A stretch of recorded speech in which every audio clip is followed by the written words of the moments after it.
You Chelsea fans, welcome back to Bridge of Blue bareng gue Nana Sugiono. Di video kali ini, setelah match yang panjang 38 game dimainkan di Premier League, terus juga bermain di Champions League, di FA Cup sampai final, dan Carabao Cup ya. Ini saatnya kita menilai para pemain Chelsea di musim 2025-2026. Siapa yang tampil luar biasa, siapa yang tampil oke atau kategori good, dan siapa yang so-so dan siapa yang flop di musim ini. Ini selain data statistik tentu ya, dan kita juga tahu secara eye test siapa aja pemain yang akan kita rating di pertandingan ini. Jadi gue akan cepet aja, gue gak akan bacain satu-satu statistiknya, tapi ini ada pure feeling, terus juga eye test, terus juga ada dari attitude ya yang gue nilai terhadap para pemain ini. Dan tentu ini adalah opini gue pribadi. Dan ini merupakan ruang diskusi untuk kalian semua. Jadi kalau kalian yang mau memberikan pendapat, silakan langsung tulis di kolom komen aja. Kalau gak setuju sama pemain ini, mungkin ini pemain flop, atau ini harusnya bagus, langsung tulis di kolom komen dan kasih pendapat kalian. Oke, kita mulai aja. Untuk, ini udah ada tiernya ya. Ada exceptional, ini adalah pemain yang bagus banget. Ada good, ini ada pemain yang oke aja. Ada decent ya, ini pemain yang oke-oke banget. Dan ada flop, ini adalah pemain yang ya flop ya. Nah, jadi di bawah ini sudah ada beberapa kandidat, dan gue akan ngikutin aja randomly pick ya di sini. Untuk pemain-pemain yang mungkin nggak pernah dimainin atau bahkan tidak masuk namanya dalam starting 11, akan langsung gue kasih ke flop ya. Untuk yang pertama ini ada Jorgensen. Ini menurut gue pemain yang nggak bisa jadi standar Chelsea dan memang kemampuannya masih jauh. Ini akan gue taruh di decent. Ini adalah Gabriel Slonina, gue nggak masukin. Marco Correa di musim lalu oke banget, tapi di musim ini menurut gue Marco Correa bermain oke, tapi mungkin di good ya, soalnya dia juga punya apa, bukan jelek juga, tapi dia tidak jauh lebih baik dibandingkan musim lalu ya. Coba terus pendapat kalian soal Marco Correa. Ini ada Robert Sanchez. Nah, untuk Robert Sanchez ini gue akan masukin ke,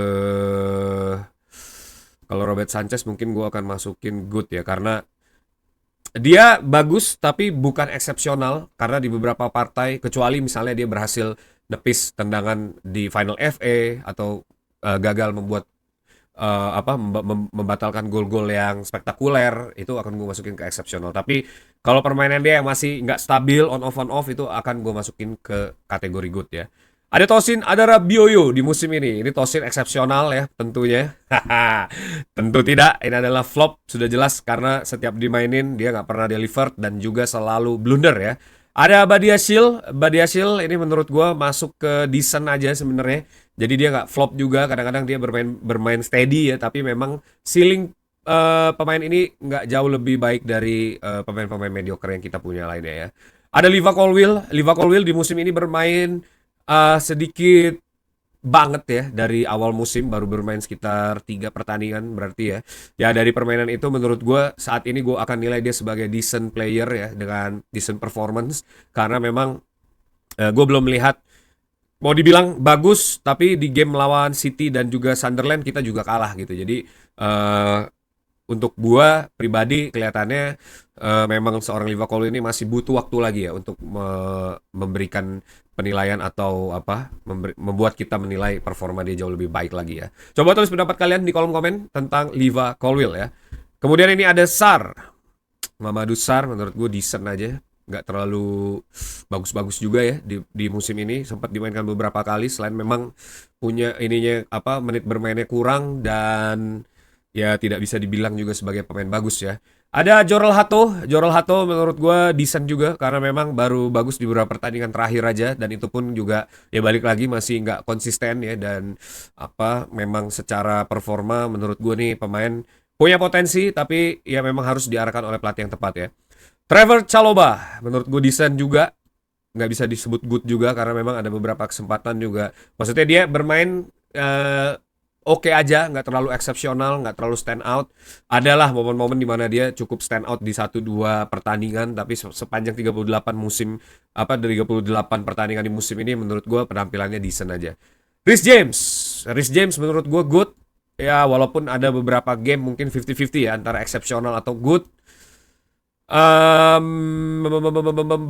Tapi tetap akan gue kasih good sih, karena gue belum nggak terlalu lihat pemain eksepsional ya banyak di Chelsea di musim ini ya. Tapi gue pengen minta pendapat kalian soal Reece James, apakah permainannya di musim ini good atau eksepsional ya? Karena ya menurut gue impact-nya juga nggak sebesar itu sih di dalam Chelsea ya.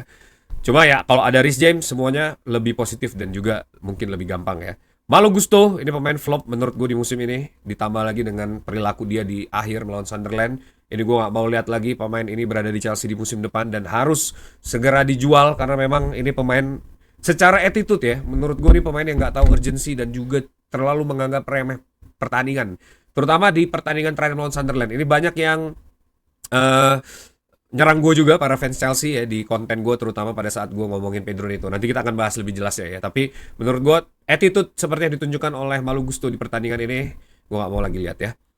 Fofana menurut gue flop di musim ini, 2 kartu merah satu musim. Ini pemain benar-benar gak worth it ya, dan udah gue jelasin juga di full time verdict kemarin. Ini pemain yang memang harus segera di offload dari Chelsea ya. Josh Achempong dari nama besar dia dan dikeluh kesahkannya dia, gue akan masukin dia kategori flop sebenarnya. Karena bukan karena dia tidak diberi waktu ya. Pemain ini diberi waktu, maksudnya yang standar pemain muda ya. Tapi memang kita bisa bandingin waktu Reece James, waktu Liva Colwill diberi kesempatan ya. Terutama Liva Colwill yang benar-benar kita bisa lihat lah transisinya dari yang tadinya nggak ada pemain senior ya, atau pemain yang bisa menjadi tandemnya Thiago Silva, tapi datangnya atau lahirnya seorang Liva Colwill ini akhirnya bisa membuat satu perbedaan ya, dan itu kita bisa langsung lihat di musim berjalan. Nah kalau Josh Achempong, gue pribadi melihat beda ya, feel-nya beda dengan waktu Liva Colwill keluar, itu yang pertama. Terus juga gue nggak melihat dia bisa membuktikan diri juga di pertandingan-pertandingan, apalagi pada saat pertandingan yang apa kelihatannya membutuhkan eh, membutuhkan kemampuan dia gitu ya, dan ya gue gak melihat itu sih, makanya gue taruh flop. Coba tulis di kolom komen deh menurut pendapat kalian. Kemudian kita coba dari bawah, Kwenda. Ini Kwenda akan gue taruh flop ya. Nggak usah gue nilai deh Kwenda. Ini ada Barco, kemudian ada Emega, ini tentu belum masuk ya. Ini Datro Fofana, Derrick George, Nicholas Jackson, Guyu yang nggak pernah main. Guyu kita taruh flop ya. Kemudian ada Anselmino, ini juga nggak pernah main ya. Kita taruh di flop. Ada Axel Disasi, ini nggak pernah main. Oke, tinggal beberapa pemain ini. Yang pertama ada Enzo Fernandez. Ini pemain akan gue taruh di eksepsional. Karena menurut gue dia satu-satunya sejauh ini ya dari list ini yang bermain sangat baik sepanjang musim ini. Mau itu situasinya lagi jelek, situasinya lagi bagus. Menurut gue ini pemain adalah salah satu contoh seorang proper Charles ya. Sayangnya memang dia deserve better dan Bluko nggak bisa memberikan apa yang diinginkan. Dan dia menurut gue worth it sih kalau memang dia ingin gaji segitu ya, dan juga bonus dan lain-lain. Tapi ya balik lagi, Bluko, being Bluko, selalu membuat kesulitan untuk dirinya sendiri ya. Coba terus pendapat kalian mengenai Enzo Fernandez. Apakah dia eksepsional atau dia adalah seorang yang mungkin bisa dibilang decent aja? Tulis pendapat kalian di kolom komen ya. Next ada Dario Esugo. Dario Esugo sempat dimainin beberapa kali dan menurut gue flop ya di musim ini. Ini adalah pemain yang masih muda banget dan juga sama tidak bisa mempertanggungjawabkan jam terbang yang diberikan ya, dan mungkin memang dari umur dan masih kurang banget ya. Jadi menurut gue Dario Esugo ini flop di musim ini. Ada Andre Santos, ini akan gue taruh di decent. Ya ada momen di bawah Ross Senior dia bermain bagus banget, tapi sepanjang 38 pertandingan di musim ini menurut gue ini pemain bermain biasa aja ya. Moses Caicedo ini akan gue taruh di good di musim ini. Kalau di musim lalu mungkin akan gue taruh di exceptional, tapi di musim ini ada sedikit penurunan performa ya yang terjadi di Moses Caicedo, mungkin juga karena banyak banget perubahan-perubahan yang terjadi di Chelsea selama musim ini ya, dari Enzo Maresca, terus Ross Senior, terus juga McFarlane, dan belum lagi memang banyak banget rumor-rumor internal yang bikin situasi jadi nggak nyaman, dan itu juga mungkin yang menyebabkan fokus atau konsentrasi dari seorang Moses Caicedo ini pecah ya di musim ini. Ada Romeo Lavia di musim ini ya. Romeo Lavia menurut gue flop karena gue nggak melihat bagusnya dari Romeo Lavia. Bahkan di 38 pertandingan di musim ini gue nggak inget momen spektakuler yang diciptakan oleh Romeo Lavia. Dan menurut gua ini pemain promising, tapi the best ability is availability. Jadi ini pemain belum pernah bermain 90 menit, terus juga selalu diganti, ditambah setelah momen-momen yang krusial ya. Ini dia nggak bisa step up di dalam permainan Chelsea, tidak seperti yang di awal musim yang pada saat dia cedera terus dia comeback itu dia bisa langsung step up dan membuat perbedaan. Tapi di second half ini menurut gua seorang Romeo Lavia ini bermain sangat tidak baik ya. Kemudian ada Pedro Neto, ini menurut gue decent aja di musim ini ya. Ya kalau dibandingkan Pedro Neto di Wolves, tentu ini pemain ini bisa dibilang flop ya, karena di Wolves ini dia benar-benar gila banget secara attacking, secara defensif. Kita ngomongin kontribusinya luar biasa, tapi kalau di Chelsea ini pemain yang menurut gue punya punya apa ya, gue punya ekspektasi terhadap pemain ini ya. Dan ternyata setelah 2 musim nggak ke fulfill juga menurut gue cukup untuk melihat winger seperti Pedro Neto di Chelsea ya. Karena ini dia ternyata bukan standarnya Chelsea. Winger yang kita miliki saat kita juara itu beda banget dengan apa yang kita miliki saat ini. Mungkin saat ini memang dia adalah winger terbaik dari terburuk yang kita punya. Tapi ingat, standar Chelsea itu bukan seorang Pedro Neto. Jadi kalau teman-teman bilang bahwa Pedro Neto ini bagus, no, dia tuh cuma bagus di antara yang buruk, karena standar kita tuh udah turun drastis banget sejak Bluko mengambil alih. Dan ini yang menurut gue harus diperbaiki ya.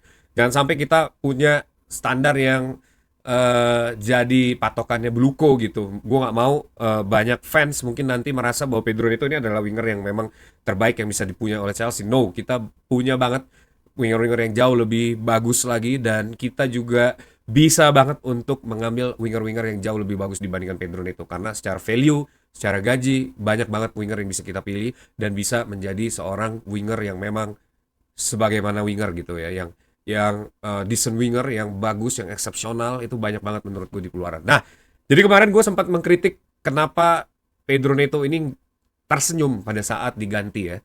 Banyak yang bilang bahwa dia menertawakan McFarland ya, karena di momen ketinggalan 10 pemain dia justru menarik seorang pemain attack gitu, dibandingkan memasukkan pemain defense dibandingkan nambahin attack atau mengganti pemain yang salah gitu.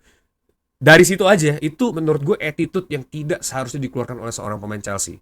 Apalagi lu merasa, berarti kan lu merasa lu pemain hebat, lu bisa mentertawakan keputusan seorang pelatih gitu, siapapun pelatihnya ya. Dan memang harus, maksud gue lu, nah gue nggak suka attitude yang seperti itu guys. Jadi gue nggak suka di saat lu urgent kalah lu cengar-cengir, what the f.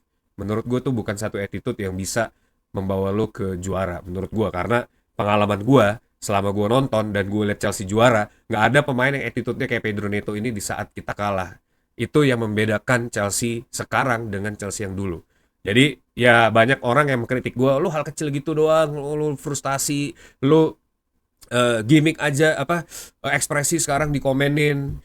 Ekspresi itu adalah cerminan dari attitude, dan gue nggak pernah melihat attitude pemain Chelsea di era kita dulu berjaya itu kayak seorang Pedro Neto ini. Jadi menurut gue selain dia decent, permainannya biasa aja, dan mumpung masih ada value saat ini pemain salah satu pemain yang harus dijual di musim panas nanti. Coba tulis pendapat kalian.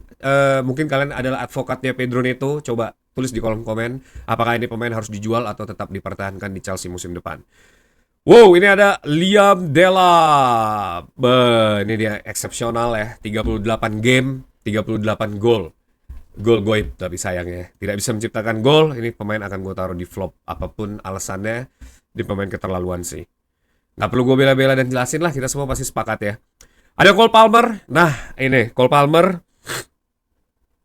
di musim ini walaupun dia cedera, kita tahu cederanya juga cukup parah di musim ini ya, dan dia sempat kembali, dia sempat menciptakan gol walaupun juga penalti ya, sempat menciptakan hat-trick juga.